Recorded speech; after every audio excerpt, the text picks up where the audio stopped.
Have you ever noticed how in Hollywood movies all the villains are played by Brits?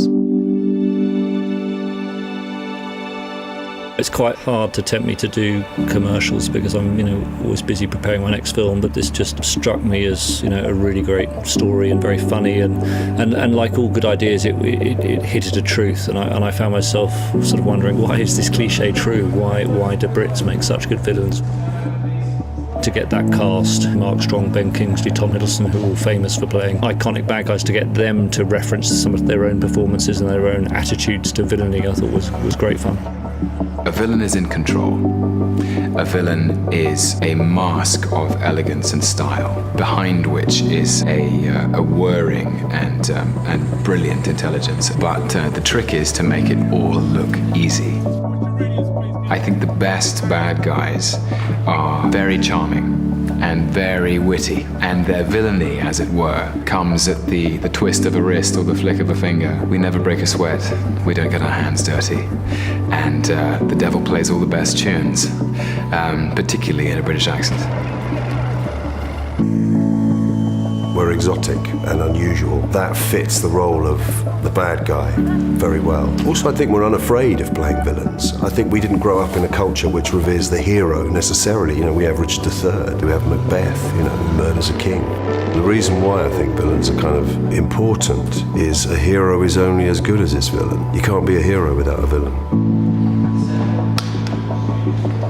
My formative years were with Shakespeare.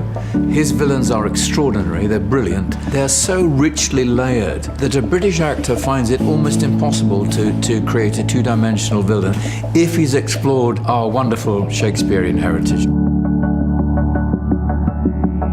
It's actually one of the great pleasures as a director who grew brought up in London to be able to use your own city. And actually it was quite fun to shoot in all these iconic locations. Pretty much all the action you see is done for real. The helicopter chasing the car is done for real, which kind of in a way gives you more latitude maybe to play on the humour at the same time. Mark Strong turned out to be incredibly impressive in doing his own driving with the Russian arm. He was true to his villainous character in that he was completely calm about doing, manoeuvres. First thing I noticed about the car is the kind of roar of it. You're sitting low down, looking over that dashboard with that bonnet, with that noise. I mean, I can see why you might have thought that was a kind of villain of all cars. We recorded the score at Abbey Road, where we also did the King's Speech with the London Symphony Orchestra, who are one of the best bands in the world.